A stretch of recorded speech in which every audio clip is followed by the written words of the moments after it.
Hello everybody. It's been a minute since I put up a boat video.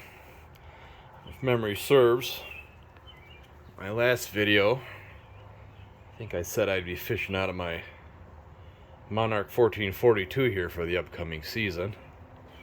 And that may have changed a little bit now.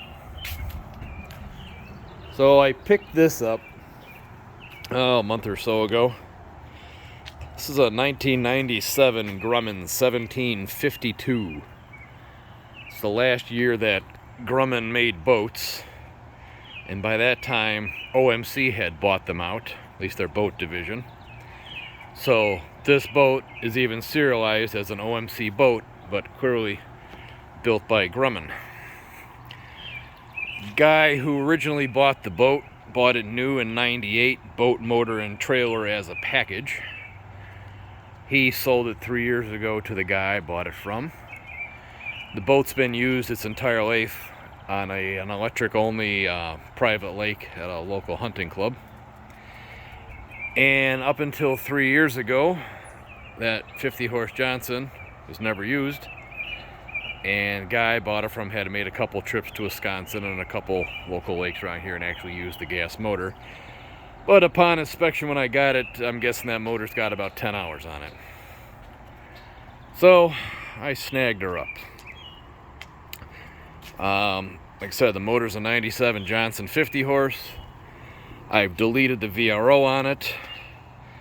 And to go into a brief diatribe of why, there's a lot of talk on the interweb about the VRO system being responsible from everything to the death of Kennedy to every blown Johnson Everroot motor that exists will get blamed on the VRO. Now, the original VRO 1, yeah, that was a POS. Wasn't really meant for ethanol fuel. The VRO 2 system, however, it's a pretty decent system. Typically, 99.9% of the time when they fail by over-oiling, not under-oiling.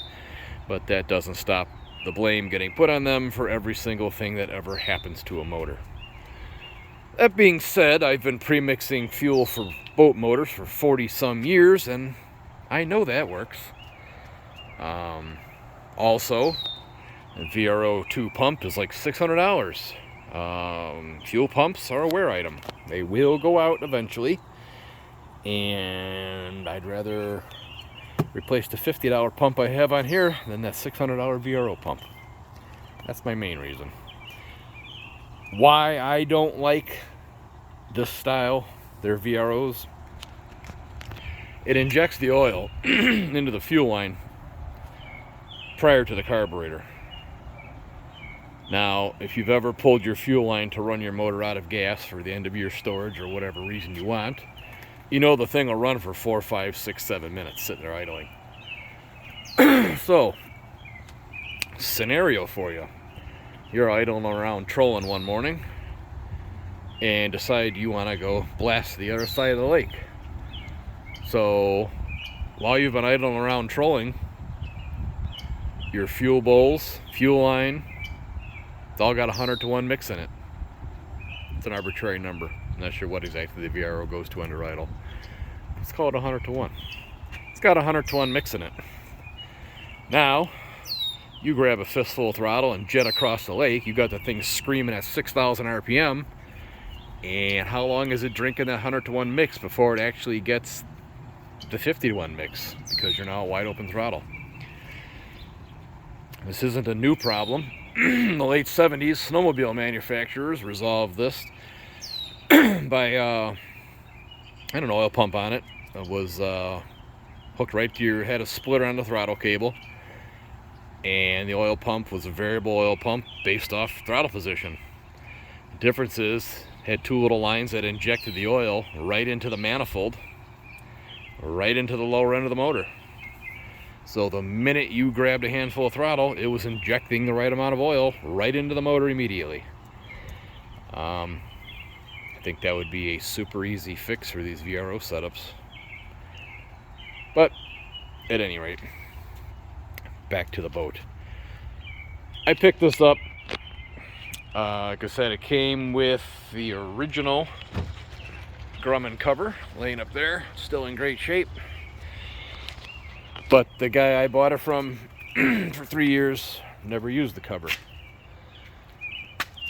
Sat outside in the backyard, rain, snow, under trees. When I got it, had about 60 pounds of mud in it. Leaves, trees, bushes. It was a mess. Now, the only wood on this boat, this top deck, and same thing with the rear, this top deck. All the bracing, all the lids, all aluminum. There's literally 2 pieces of wood. Piece there, piece here. Those 2 pieces of wood, the only thing that was holding them in shape was the carpet that was on it. There was literally nothing left of the wood. It was about 457,000 ants in here.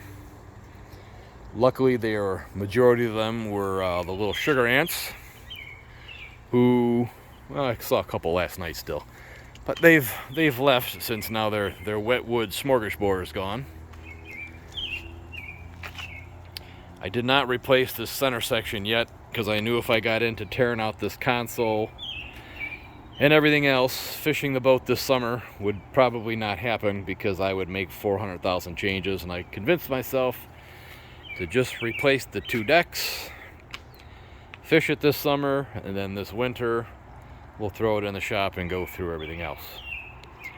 Now, all that being my game plan, I still wound up doing about 90% of all the mods I wanted to do on it anyway. So, what did I do, you ask? Well, the factory switch panel, I think, had 4 switches on it. That was not going to work. So I 3D printed myself a new switch panel, and we have ample switches for everything now. I ended up replacing a gauge or 2 because I got sick of tapping on them to make it work.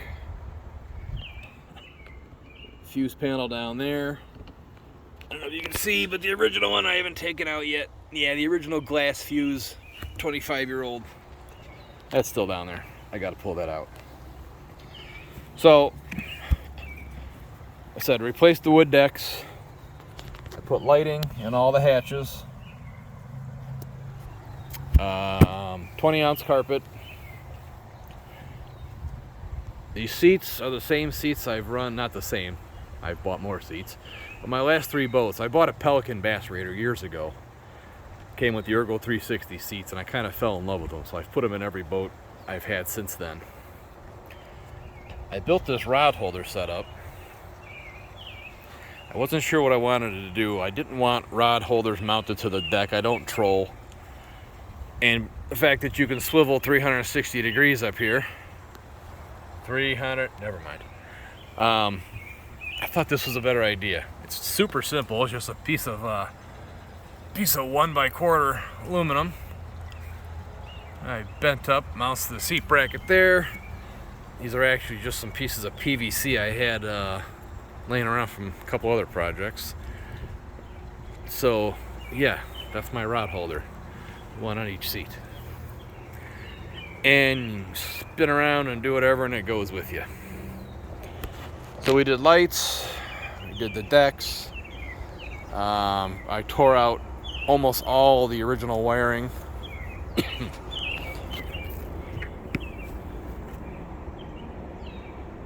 Replaced the live well and bilge pump. They're just the cartridge pumps, so quick and easy. Got a 12-gallon, let me move around the other side here. Either a 12 or 16-gallon tank. I haven't filled it up yet. Actually, I think it might be a 20. I got 8 gallons of gas in there now, and it's not even half full. But I got my starting battery over here. I got 100 amp hour lithium battery that's just for my accessories. Accessories being the graphs the lights, etc., etc. This third battery box here, it's just got my accoutrements for mixing fuel. Oh, swallowed a gnat. I got 2 quarts of 2-stroke in there. I got my Klotz fuel additive for mixing cups. All you people going out and buying the fancy mixing cups. You know, you can get a pack of 100 of these for like $6.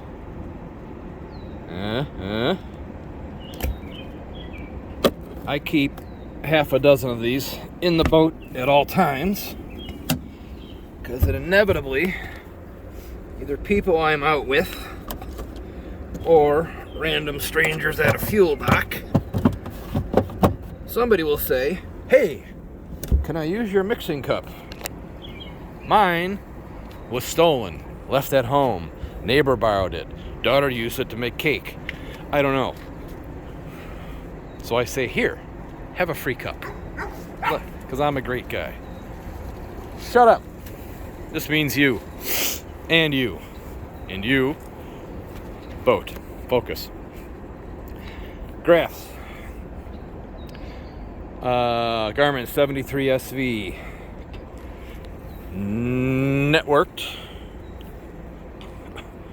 to another Garmin 73 SV. Yeah, the 9s, the 10s, the big screen plasma, awesome, but my old eyes can still see a 7-inch screen. I 3D printed this plate up here. It has molded right into it my Anderson connector for the motor, trolling motor. This is a trolling motor that came on it. It's the only thing I haven't swapped over yet. I've got a Minn Kota power drive I gotta throw on here. That I still need to do. I'll probably do that Monday. New grip tape deck up here. If you buy the big sheets, Gator Skin or whatever brand name you want, it's a small fortune. Shit's not cheap. This is just 4-inch grip tape, board tape, traction tape, whatever you want to call it. You get a whole roll of this stuff for like $15. I did this whole thing and didn't even use half the roll. Lights. Must have lights. Bow lights. Got deck lights. We got hull lights. Yeah. Those run around the entire outside of the hull. I like my lights. I'm afraid of the dark. Lights. What else? That's about it. It's got 2 live wells on here. Got the forward live well. Got the rear live well with divider. It only runs a single pump, which I kind of like. And you just got a valve down here. You turn off, it runs the front. They both have a valve. Turn them both on, fills them both. Turn one off, it fills one. You know, pretty simple. I don't have the pump around system. I really don't see the need for it. I mean, these all have an overflow. If you want fresh water, just turn the bilge pump on. I guess the only upside to having a pump around / pump out would be if I wanted to drain this while on the water. 2 people here loaded with gear. If I pull that drain, it will fill up about a quarter of the way. So while sitting on the water, the boat fully loaded, I can only drain this down to about a quarter. Now, if I get up on plane and pull the plug, she'll drain all the way out.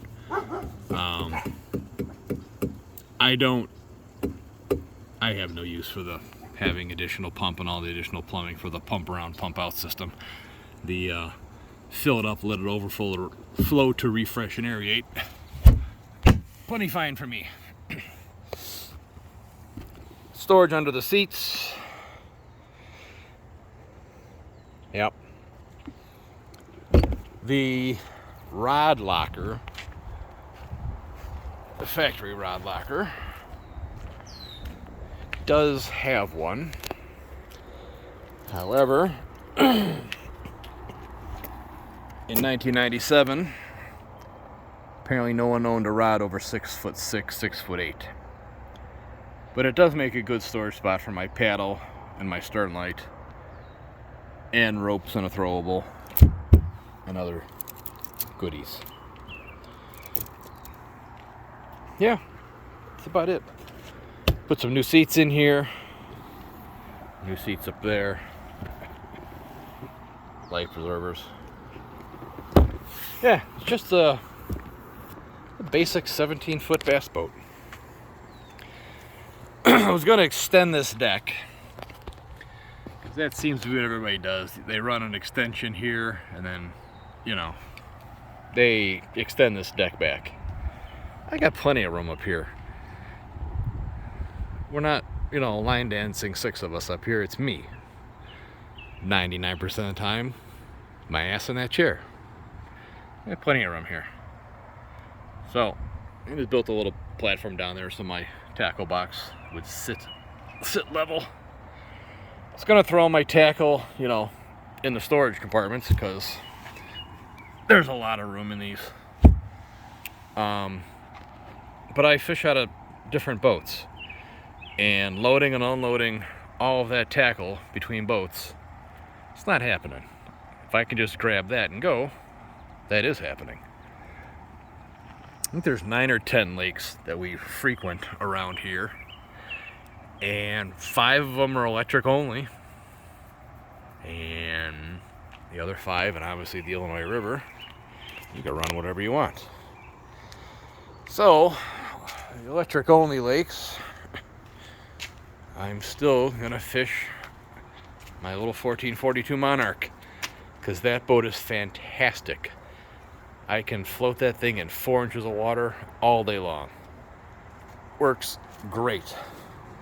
I don't have to screw around with stern savers and trimming the motor up. This boat isn't a whole lot harder to load and unload than that little boat. In fact, it's pretty much the same. But this boat's bigger, it's heavier. It doesn't maneuver as well. Yeah, so this will be my rig for bigger lakes, and my electric only lakes, I'll fish out of the Monarch. But I got a decent deal on this thing, and again, it's an old Grumman, and I've got a thing for old stuff that was built back when people cared about anything. Anything nowadays is built with planned obsolescence, and it's just how cheap can we get it done, as long as it lasts a year or two, good enough. I don't like that. So those who sub to my channels know that my bass raider was the Tommy buoy, fat guy in a little boat. You're singing it now. This boat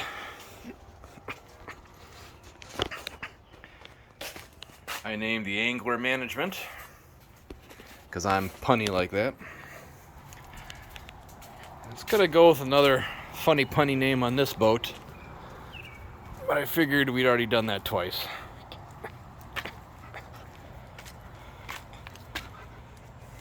Probably only 1% of you watching my videos who will get that. And if you do, leave a comment. Maynard approves. Alright. Had to have him on there. Oh, trailer. I did the usual suspects. All new lights, new wiring. Repacked the wheel bearings. Tires were actually really good that were on. They were only date coded from like 6 years ago. Spare had the original matching wheel spare with a 25-year-old tire. So we threw some new keds on that rim. That's where she lives now. All right. Be back out on the water in a couple hours here. I haven't, I've run that motor. I've done a little tweaking and massaging to her. I haven't run her on the water yet, only in the test barrel. So that's going to be happening later today.